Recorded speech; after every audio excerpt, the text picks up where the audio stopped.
So Vought is really associated with, and his think tank also, Center for Renewing America, they're really associated with Christian nationalism, which is a big umbrella term for a broad movement, but generally it is associated with the far right and also with restoring the idea of Christian principles informing public life, informing policy decisions, really taking us back to a time when Christian leadership was more associated with the federal government. And if you think about the early 1900s, it's sort of, it's more like that vision of the country. So he has talked a lot about renewing America as a nation under God.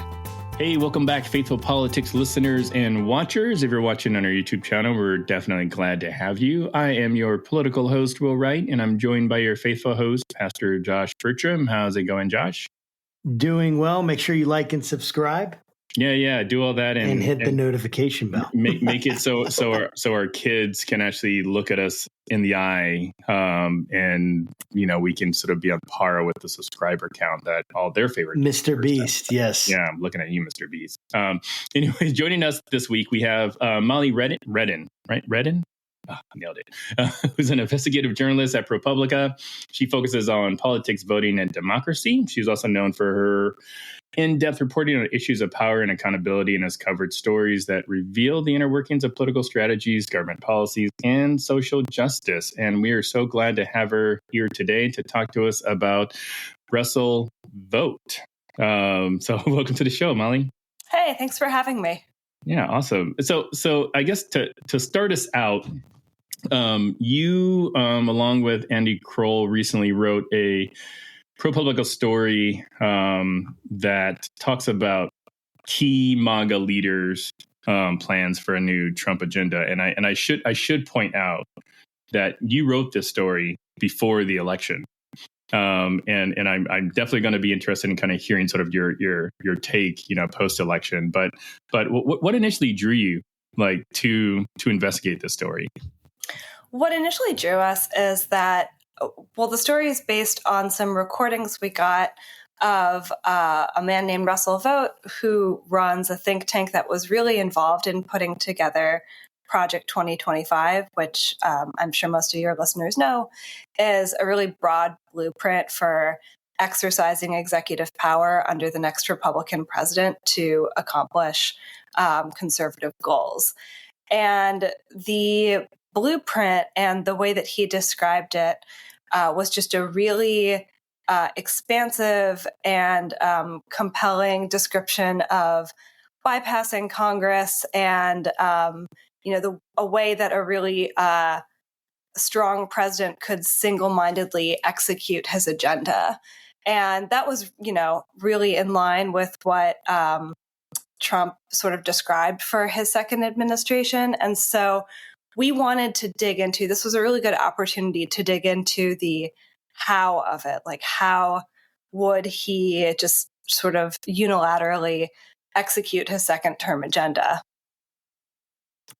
Wow, that's fascinating. So would you kind of describe what Vought actually said? Why, I hear why you got interested in it, but what did he say, and why is it worth writing about? Why is it worth people hearing about? Why should we care, essentially, who Vought is and his agenda? So Vought, in Trump's first term, worked in this really obscure office called the Office of Management and Budget, which most people don't need to know about. But what it essentially does is it makes sure that federal spending is in line with the president's, whoever the president is, their agenda. And what Vought has spent the last couple of years doing is coming up with essentially a legal theory for how the next Trump administration can do that without a lot of checks and balances from career civil servants or Congress. So if Congress says that money has to be spent for a particular purpose, finding sort of the legal argument around that, so that, Trump can spend or not spend money as he pleases. And so that's why I think it's really important to take a close look at this, is what Vought has really done is come up with a blueprint for how, the next President Trump can really pick and choose what federal money gets spent on. And you're already kind of seeing this theory bubble up around the efforts of Elon Musk and Vivek Ramaswamy to cut a lot of what they find wasteful federal spending.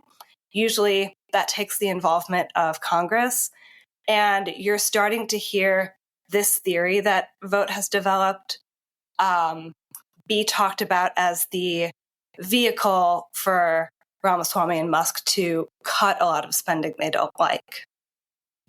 Do you have a sense at all of how, like, Vought came into Trump's orbit? Kind of like why he was nominated to be the OMB director, like how their two seemingly strange paths cross to the extent that now he's kind of like he's like central casting and Trump orbit. It's a good question, because Vought really did come up through like these traditional Republican and conservative groups that Trump has really sidelined in a lot of ways.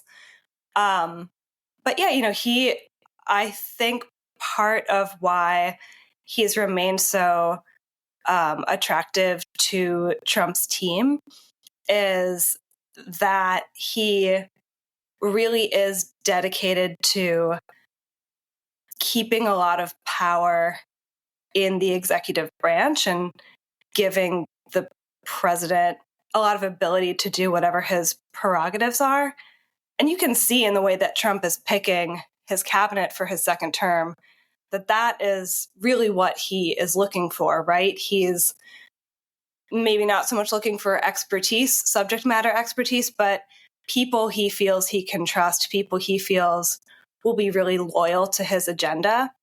And what Vought is really offering is the tools to do that. And so I think that's why they've stayed really in each other's orbits. And also, Vought, this is important to his vision of how federal government works. A really strong president who is not interested in traditional checks and balances. And so I think, there's just a lot of mutual interest there. So when it comes to Vought, and we've kind of been talking about this, like in terms of getting a little bit of his background, getting a little bit of who he is. But I'd love for you to paint us a clear picture of who this individual actually is, kind of what his background is. He came into this office, was a part of these conservative circles, got Trump's attention, and was enough to be put into this cabinet position. But what else do you think is relevant to understand about his background that would help us really wrap our minds around the significance that he's had and potentially may have? Yeah, I think, right. I've been describing a lot about his sort of technical expertise in approaching and running a federal budget. I think what might also be useful to know about him is, well, I'm going to lay out a little bit some of the things he talked about in these speeches and what his sort of cultural vision for the country is, because I think, it's really important to keep in mind that what he wants to do in terms of the budget is really in service of a bigger vision for the country. So Vought is really associated with, and his think tank also, Center for Renewing America, they're really associated with Christian nationalism, which is a big umbrella term for a broad movement, but generally it is associated with the far right and also with restoring the idea of Christian principles informing public life, informing policy decisions, really taking us back to a time when Christian leadership was more associated with the federal government. I mean, if you think about the early 1900s, it's sort of it's more like that vision of the country. So he has talked a lot about renewing America as a nation under God. That was one of the things he said in his speeches. He talked about Trump's candidacy and his presidency as a gift from God, allowing him to do this. He's clear that he is really scornful of a lot of modern rights movements and cultural ideas, such as trans rights. And let me pull up, there's a really vivid quote. I mean, he also is not interested in a country that is like run by bureaucracy. And he talked about trying to traumatically affect the bureaucrats that run the country.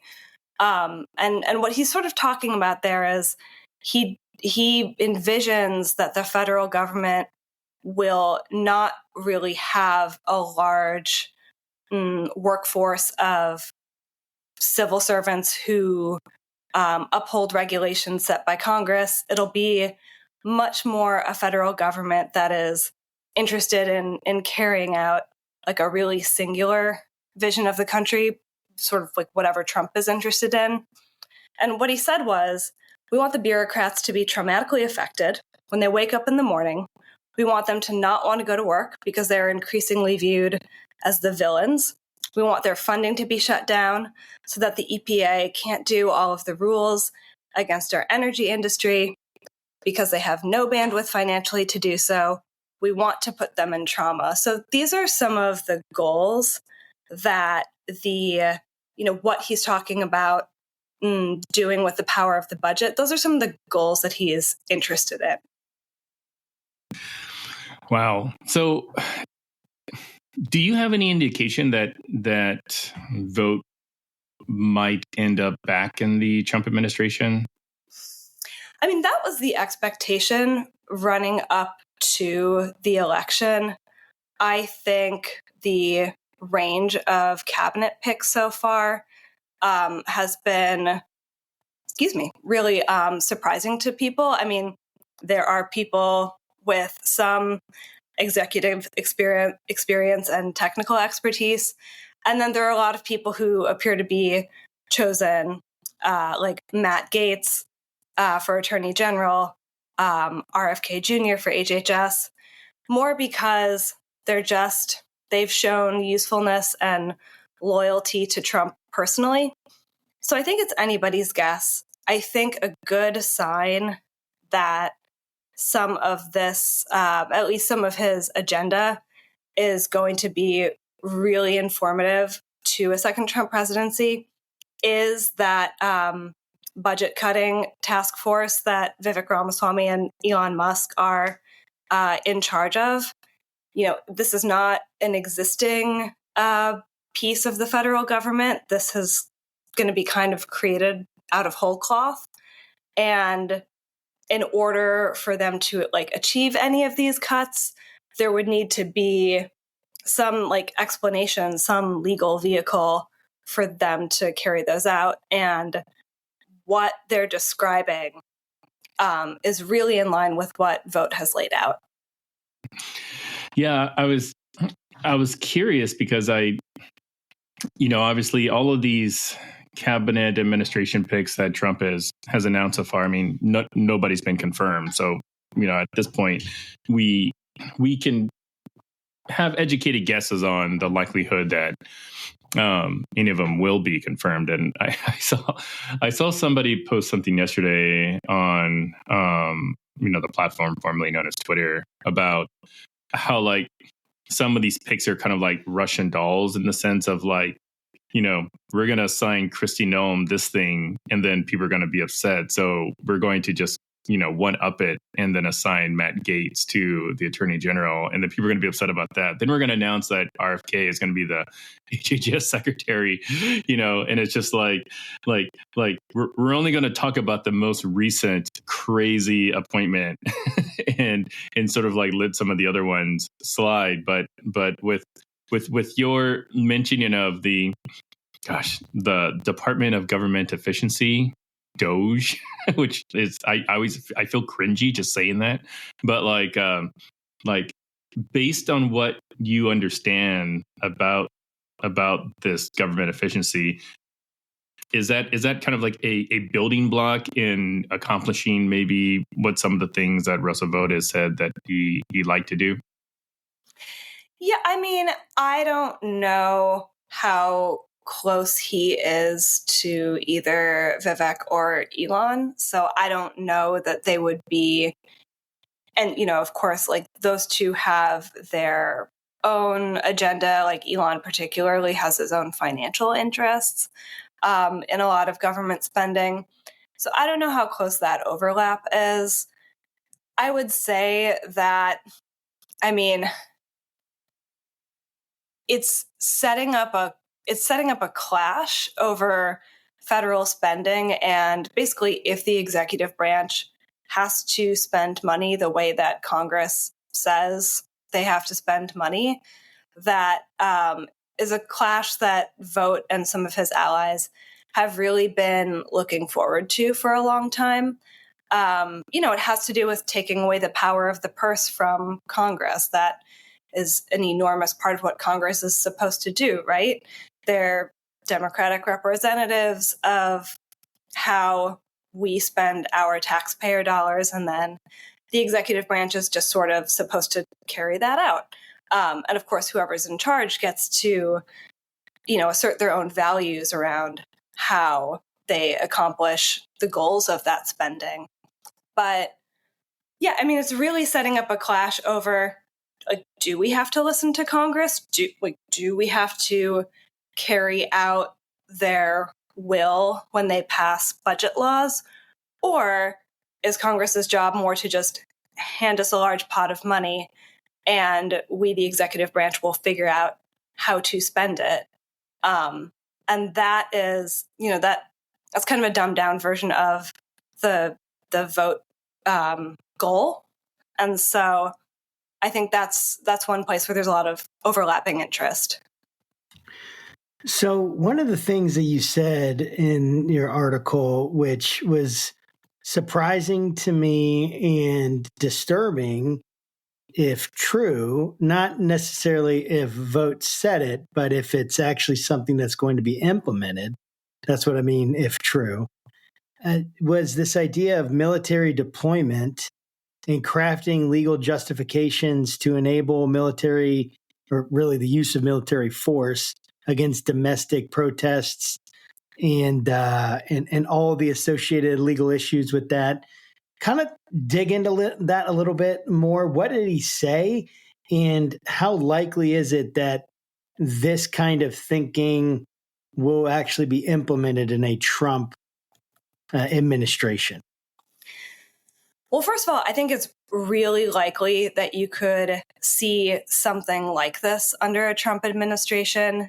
In the summer of 2020, when there were mass protests over the murder of George Floyd, Trump, there has been a lot of reporting, and I think he's been pretty straightforward about this on the campaign trail too.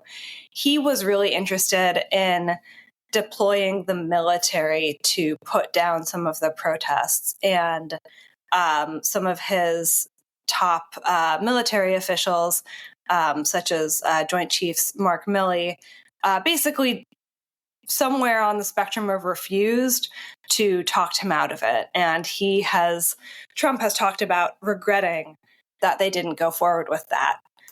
The distinction here, because I think a lot of people know that sometimes, governors will call in the National Guard during mass protests, and that sort of functions as a peacekeeping operation. Not to say that there aren't violent clashes between protesters and National Guard, and that there haven't been, but they're really there to, restore what the governor of that state thinks of as order. What Trump was talking about, and what he talked about on the campaign trail, was using the military to suppress and disperse protesters, violently if necessary. And that would be really, really unprecedented. And what Vought talked about, and let me see if I'm going to find the quote. What Vought talked about was sort of preparing the legal justifications for that. And then also just like imposing a military culture that would sanction that, so that you don't have a Mark Milley saying to the president this time around, like, that's not what we do. We don't deploy the military here domestically against our own citizens. So he's sort of talking about both, like on paper, coming up. He said that his organization was doing work right now. This was before the election, coming up with the legal justification for sending in the troops against protesters. And he said he described it as sort of having a shadow office of legal counsel. Office of Legal Counsel is, basically the president's lawyers. They tell the president when he's on the right side of the Constitution or on the wrong side of it. And he sort of talked about building up an Office of Legal Counsel in waiting who is ready to tell the president, yes, you can do that.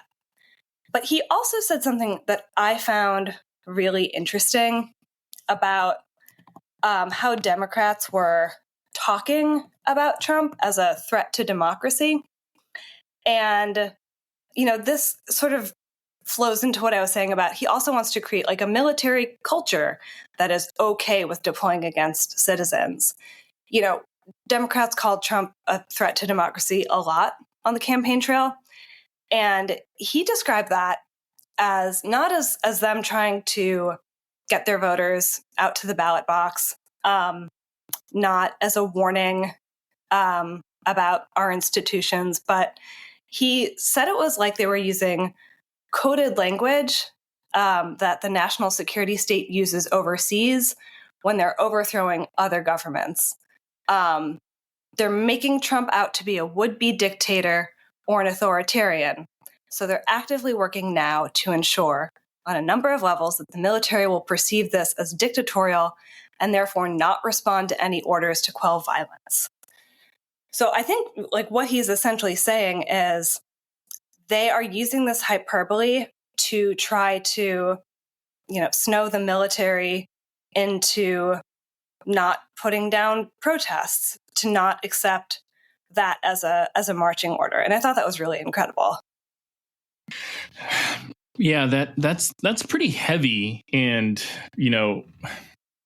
it's language that I know for me, myself, I've got friend circles that, would recite some of the things that you just mentioned to me. I mean, like I'm a former military, got a lot of military friends and non-military friends, but I tend to be like most people's only liberal progressive friend. And they've mentioned things like this to me in a variety of different, shapes, forms, fashion, what have you. And I am kind of curious on like how much is Vought using like the Center for Renewing America, which is like this, I don't know if it's a think tank or whatever, but like how much is he using this think tank to help, achieve some of the goals he has to provide these kinds of trainings to people, because I know that I subscribe to their newsletters. I got a letter from him, I don't know, a couple of weeks ago with reference to like this military intelligence directive, like 5240. like I had somebody mail this or send this directive to me in a text and say, hey, Will, like, look, the government is trying to spy on Americans, like, here's this directive, and like, this is what your president's doing, kind of thing, and then I literally took me like 5-second Google search to realize, oh, this is something that's sort of been updated like multiple administrations. But the email I got from their organization, by Russell Vought, was, this is, this is the Biden administration spying on Americans, essentially. And he's using kind of like the infrastructure of his think tank. So I love to kind of, get your assessment on like, how much is he using the Center for Renewing America to do all this? And doesn't that like violate, nonprofit laws or something like that? So I'm not up to speed on how much like electioneering is the technical term a nonprofit can do. I think that they have a lot of allowance to do political messaging as long as it's not like for a specific candidate. But yeah, I mean, to your bigger question, I think the Center for Renewing America has definitely been, it spent part of the last 4 years before they really ramped up their work on Project 2025, road testing a lot of messages to help the sort of like new Republican Party. One really good example is they got very involved around the midterms. I mean, you probably remember around the midterms, Republicans being really heavily messaging around the border and around this idea that not only were there a lot of migrants crossing the border, which there were, but that it was an invasion, that this was sort of an organized, I mean, you probably remember a lot of coverage around the caravan, that this was sort of like an organized, targeted incursion into the U.S. and not just a huge mass movement of people migrating illegally over the border. So Vought, in one of these speeches, he talked about how CRA, the Center for Renewing America, they got really involved in helping southern border governors message around the mass migration in a way that would get voters really angry. So they talked about, he and Ken Cuccinelli, who was a Department of Homeland Security official in Trump's first administration and has been a longtime hardliner on southern border issues. They set up a private meeting with the Attorney General of Arizona to try to convince him that you can actually issue a recommendation to the governor of Arizona saying that he can deploy his National Guard down to the border because we're being invaded. And that, constitutionally, that's a pretty radical idea. States aren't allowed to unilaterally declare war unless they're, I believe the phrase in the Constitution is being actually invaded. And so he was arguing that the mass migration meets that standard, which was a really out there idea at the time.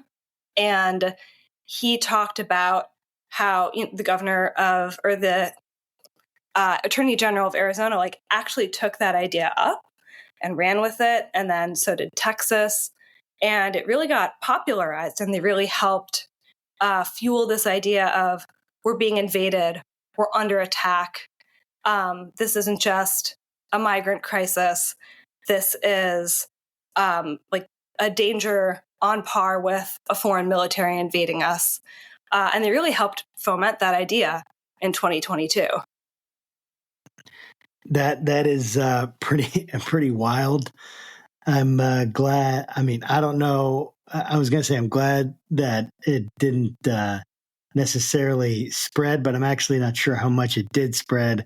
I just never, to my knowledge, we never declared war on anyone like Mexico or China or anything about that. So at least it didn't meet its ends there.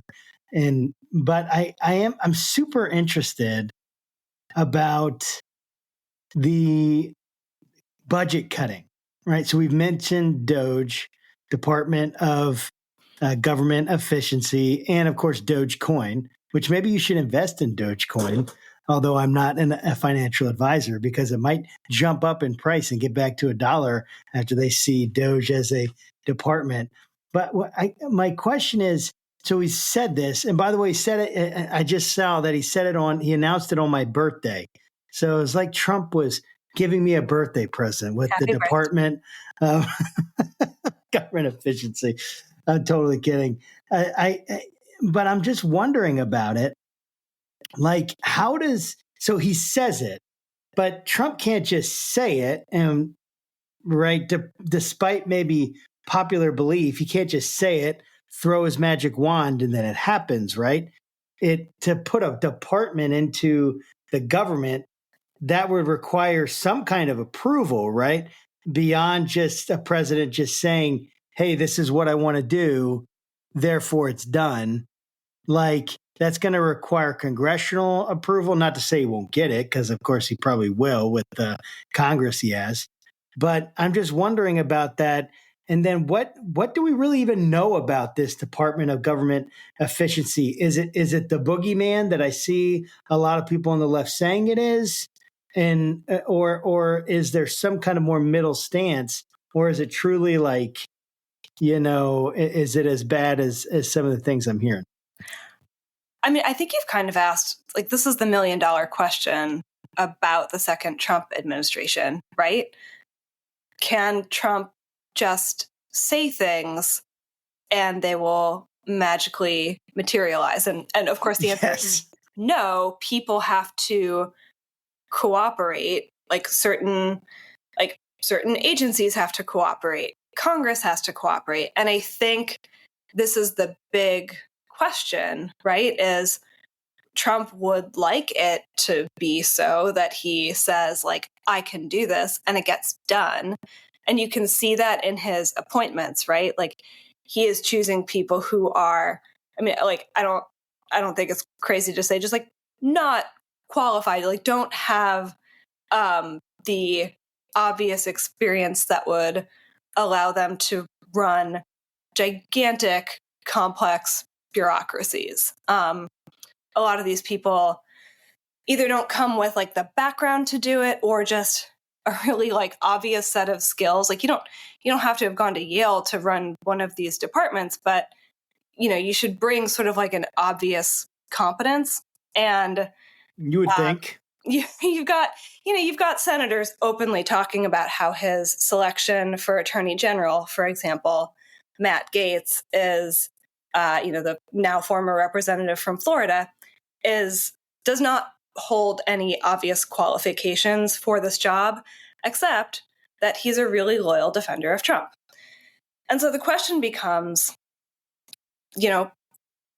are other people in the party gonna play ball and wave him through? I think like an early test of this is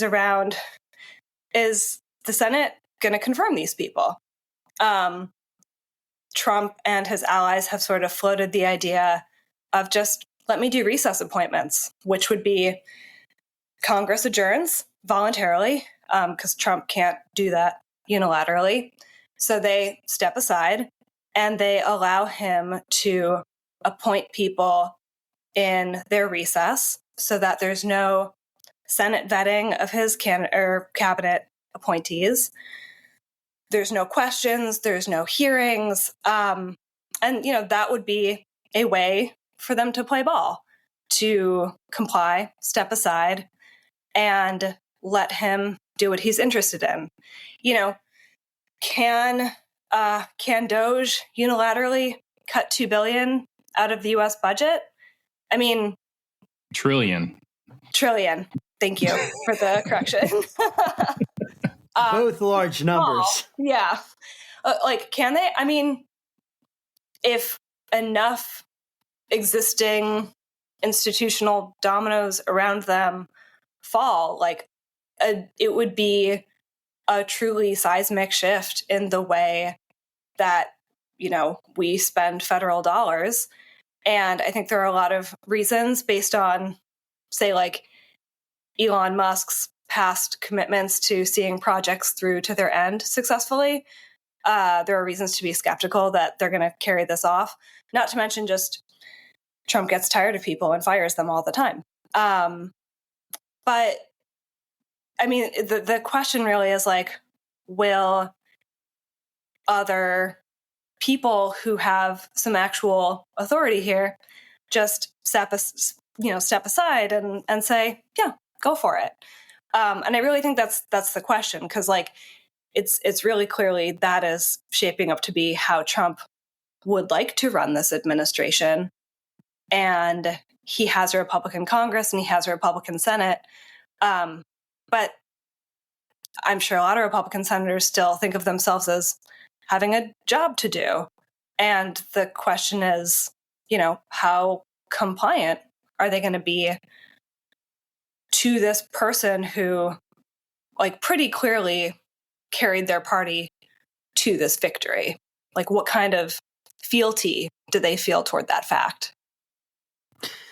Yeah, I mean, I think that's an excellent question. And like, I'm thinking about this department and I just wonder, like, I mean, on its face, and I know like terms efficiency, that's like such a, a broad term, and it's open to what does that mean to make something efficient? And that's the major question, right?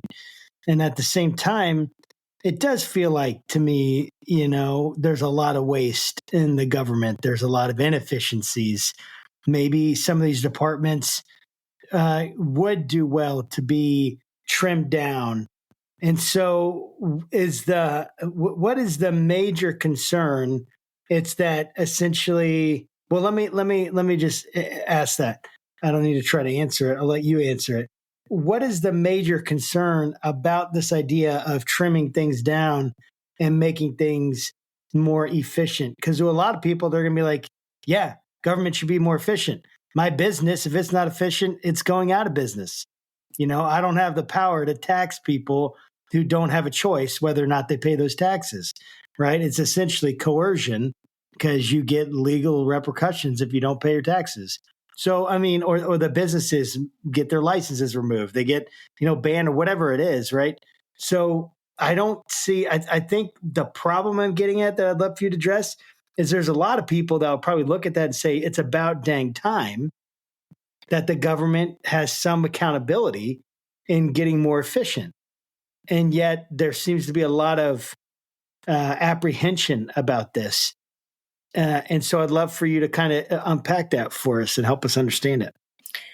Yeah, I mean, I think to your point, there are a lot of times that like people, particularly companies, interface with the government and they're just like, this is really inefficient. Like, I need this stamped piece of paper. It's taking me 7 months. I think I think genuinely what people are worried about is there's good efficiency, right? There's like bipartisan agreement around energy permitting reform, making it easier to upgrade and modernize our energy grid so that, energy reaches us more reliably and more cheaply. Everyone's down with that. And then there are major cuts to the government that sort of masquerade as efficiency that are really more ideological cuts because you don't like it. And I think that is what people are sounding the alarm about. And I'll even add a third kind, which is cuts that are made really haphazardly by people who don't really understand these government functions. And, maybe because like they're coming from the private sector, or they don't really have their arms around what this or that agency does. And so on its face, like, well, this looks unimportant, and it gets cut. or it gets sort of strangled off or shrunk down. And it turns out like, oh, that's really important. And I think, falling in that second category of like ideological cuts because you don't like it, a really big talking point over the last couple of years has been cutting back on IRS enforcement and a lot of money set aside in Biden's IRA bill act to up the ranks of IRS investigators. And at least that's how it was framed. A lot of what that money does, the money kind of does two things, which is it just, one, adds more tech support to the IRS. So ordinary citizens calling and saying like, hey, I got this error message when I tried to file my taxes, or hey, did you receive this? Or hey, I need this form. This is confusing me. Or like, I need to correct this issue from, 2 tax years ago. Can just like get someone on the phone. That's been a huge issue. And then the other half of it is upping IRS enforcement against very wealthy tax dodgers. And that's a really good example of, that's an ideological cut, right? If you get rid of those people, it takes money off the federal budget and it looks like you've saved the government money. What you've actually done is made it harder for the government to tax ultra wealthy people accurately. That's an ideological cut. That's you and your rich buddies don't want to pay taxes. And I think that is a version that really worries people. So when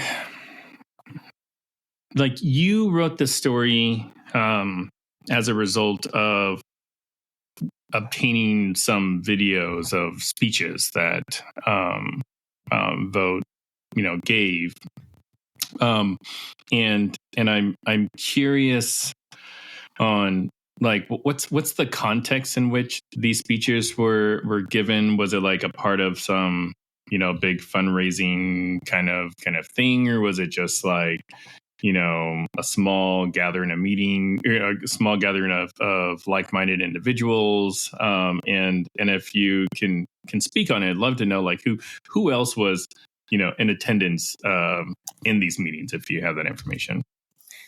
Yeah, so these were sort of like annual events hosted by the think tank that he runs, the Center for Renewing America. In the videos, you can't actually see the audience, so I can't tell you how big the audience he's speaking to is, but, based on the applause and the laugh lines, like it's a full room, right? And, based on some of the things he says as an introduction, it's pretty clear that who he is speaking to are folks who are really aligned with the goals of the think tank. So like Chip Roy and Scott Perry, who are, further to the right in the U.S. House of Representatives. They were there, or they were at least on some of the promotional materials. At one point, you can hear him talk to Chip Roy.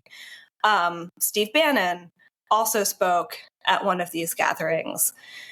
And then based on what he said sort of early in one of these speeches, it's clear that a lot of donors are there.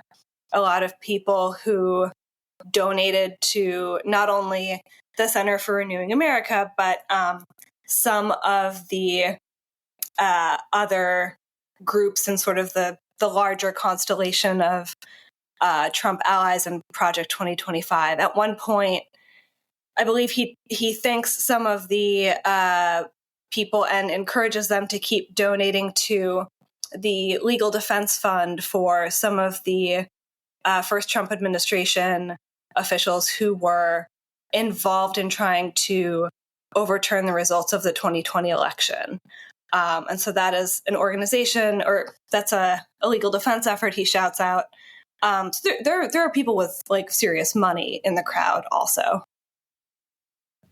Man, I mean, that's amazing. Yeah, it's kind of like, if you're going to say stuff like, I want to, traumatize all these civil like service workers and just basically make their life hell. I mean, I Pretty sure that line got a laugh from the audience too.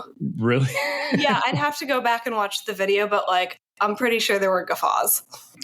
Wow. So I mean, like, is this stuff that you get the sense Vought is in any way embarrassed by the information being out there, or is he just naturally a firebrand and he kind of takes it as a point of pride that ProPublica is reporting on what he's saying? I mean, we never heard from him directly, even though we really encouraged him to talk to us. So I couldn't tell you if he's excited or not that these are out there. I would say like he does bring this level of intensity to his public speeches. And that's been true of a lot of the people surrounding Trump for the last 4 years and like on up to Trump himself. It was news to us that Vought was working on the legal justification for deploying the military against peaceful protesters. It was not news that Trump was interested in doing that because he talked about it on the campaign trail. And I think one feature of the last 4 years is just sort of an increasing openness around the really drastic changes that Trump and everyone around him is interested in pursuing for the country. Some of those are popular. Some of those, it seems like a lot of voters just sort of held their noses and said, maybe he won't do that. Maybe he's joking. But regardless, like they're talking about it openly. Yeah, it's also like confusing sometimes to try to figure out who's being honest, what's really, being planned, what's really going to be able to go through. Like, for instance, I've heard, obviously, anyone who's followed politics, right, at all over the last few months has heard about Project 2025. We've mentioned it in this conversation. There's a lot of fear and concerns surrounding this, anxiety surrounding this on the left. There's some, I've talked to some people about it and they're like, yeah, I don't know if he's really going to do that. I mean, he says a lot of things and he said he had nothing to do with one person in particular I talked to is like, well, Trump said he had nothing to do with Project 2025 and has completely distanced himself from it. I'm like, okay. And trying to figure out, so why are people so concerned and why has this been such a loud thing, like a megaphone topic for news to portray this kind of understanding of what Trump's going to do, this prediction of how Trump's going to act. And in particular, I would love for you to kind of address this Project 2025 broadly, but even specifically narrow in on the 180-day transition playbook. And what is that? What is it saying? How is it connected to Vought? And I know I threw a lot out there, so whatever you want to talk about, just hit it on those topics. Yeah, I mean, to your first question, I think there are a couple of reasons that a lot of people have remained really like justifiably alarmed about Project 2025 if it's not in line with your vision of how you want things to work. And, that's because first, Trump distanced himself from it on the campaign trail. I think he rightly sensed that, a lot of the ideas in it really freaked people out and it was unpopular. And Trump doesn't like to be associated with things that are unpopular. And so, despite him distancing himself from it, though, there was a lot of really decent reporting that a ton of the people involved in writing it were involved in helping him get elected, working for his campaign or working for the broader constellation of groups that supported his campaign. There was reporting that he was, spent time on a private jet with Kevin Roberts, whose group, the Heritage Foundation was really at the center of putting this together. So I think people had good reason to be skeptical that he was as unaware of it as he said. And then I think the second half is part of Project 2025, one way that, and this gets into your question about the transition plan, part of what they really sought to do was come up with a really large pool of people who could staff the federal government, who are, loyal to MAGA ideas and could maybe replace a lot of the civil servants that they want to get rid of. And so, Trump can't do any of Project 2025 on his own. I mean, he's not really known for being an in-the-weeds guy. And, no president really does the day-to-day work of carrying out any particular agenda. It's about who works for you, who comes in the door behind you. And so I think a lot of people understand that, sure, Trump might not be deeply invested in some of Project 2025's proposed restrictions for abortion and abortion medication. But if HHS or the DOJ is staffed with people who do care and do want to carry that out, yeah, there's a pretty good chance that there are going to be a lot of those new restrictions. And so, I think that's sort of why there was that kind of alarm. So what's next, I guess, for you? You're reporting on this particular topic. I mean, it's mid-November now. Obviously, we're still a month or so away from certification of the votes and swearing in. But what kinds of things are you going to be looking for, and maybe even more broadly, like what should just the general public be looking for, kind of with the relationship between Vought and Trump? Yeah, I mean, first of all, I'm watching for, does Vought succeed in getting a significant appointment in the second Trump administration? Trump is filling out his cabinet pretty rapidly. And then, we'll move on to some of the lower non-cabinet positions. And generally, I'm watching those names for, I think, earlier we kind of talked about this question of can he do this? Can he pull off, Trump, a lot of the really extreme changes that he is talking about and promising? And part of that is, are other institutions going to play ball? And then part of that is also, is he going to select people with the understanding of government that will allow him to do the things that he's talking about? Because like you said, he can't just wave a magic wand. He needs people who know which drawers stuff is in, who know how to operate the levers of government. I mean, in order to carry out your ideology through government function, you do need that. And so far, he's not.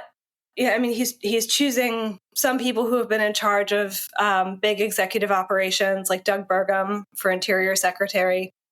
And then he's choosing people who just don't have that background. And I think once you start to see some of these lower down staff positions be filled up, the people who aren't necessarily the big picture people, but the people in charge of executing just basic government business, are they going to be more loyalists? Are they going to be more people who were very good at defending Trump on the House floor or on Fox News? Or are they going to bring actual expertise of how government works? And I think that's going to tell us a lot about how much he can accomplish. I think that's so true what you said, because there are, there are just basic blocking and tackling functions that people have to know in government. It may seem almost comical to some, but it's like, if you're behind your computer and you hit print, do you know which printer it's going to go to? Because that could be a national security